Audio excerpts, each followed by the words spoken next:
황운하 청장 본인의 입장도 좀 해명도 소개를 해드려야 될 것 같아요. 김주영 장관님. 네. 청와대 첩보로 수사 시작됐는지 여부를 모른다라고 얘기했고, 정권에서 자리를 준다라는 이야기나 청와대 유력 인사와 만났다는 건 다 소설 같은 얘기다라고 부인을 했어요.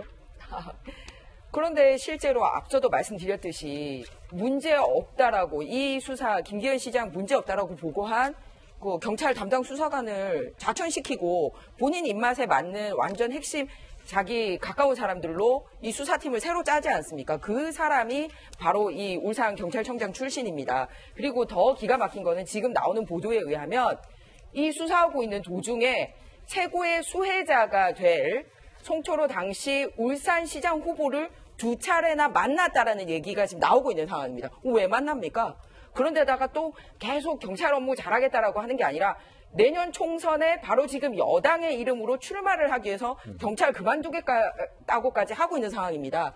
그동안 상당히 정치권이랑 연루가 되고 있다는 거를 본인이 스스로 밝히는 것 아닙니까? 그런데 더 기가 막힌 거는 과연 그러면은 이 PK 지역에 이런 식의 청와대 개입이 된 기획이나 함용 수사가 김기현 시장 한 건만 있었을까? 이런 의문들이 지금 파다합니다. 왜냐하면 창원시장 선거 끝나고 나서 정말 안타깝게도 창원시장 후보로 한국당 후보로 나왔던 그리고 전직 국회의원도 지냈던 조진래 의원이 자살을 합니다. 검찰 조사받고 있는 중이었거든요. 그때도 뭐였냐면 이제 경남 도지사 있었던 이제 당시 홍준표하고 같이 있을 때 인사 개입이 있었다라는 걸로 소환 통보를 받게 돼요. 그 창원시장 후보가. 근데 그것도 언제냐면 울산시장하고 루트가 똑같아요. 울산시장도 공천 발표된 날 5군데 압수수색 쫙 들어가듯이 여기 창원시장 후보 자살한 조진래 의원님이 공천 발표되는 날 그날 검찰 통보하라고 탁 합니다. 그리고 이런 사실을 실시간으로 언론에 쫙쫙 발표를 하는 거예요. 그런데 문제는 창원시장에 당선되신 분이 누구냐? 노무현 대통령 시절에 해수부 장관도 지내고 또 행자부 장관도 지낸 허성관 장관의 동생입니다. 그리고 본인도 청와대 비서관을 지낸 친노 친문 핵심 인사를 당선시키기 위해서 무리하게 조진래 후보에 대한 그런 소환 통보가 있었지 않냐. 그래서 자살까지 갔다. 이런 얘기가 나오고 있어요.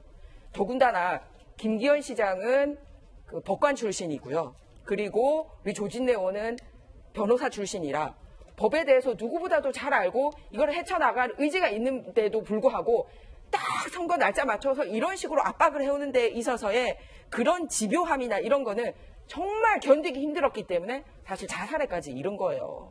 그래서 이런 부분에 대해서 과연 함용 수사가 하나였나, 기획 수사가 하나였나, 선거 개입을 청와대가 얼마큼 했냐, 이번 조사를 통해서 국민들에게 밝혀져야 될 부분이라 생각합니다. 예, 창원시장과 관련된 부분은 아직은 확인이 안 된 단정적으로 얘기할 수 없는 가정과 견해라는 것 한번 덧붙여서 말씀드립니다.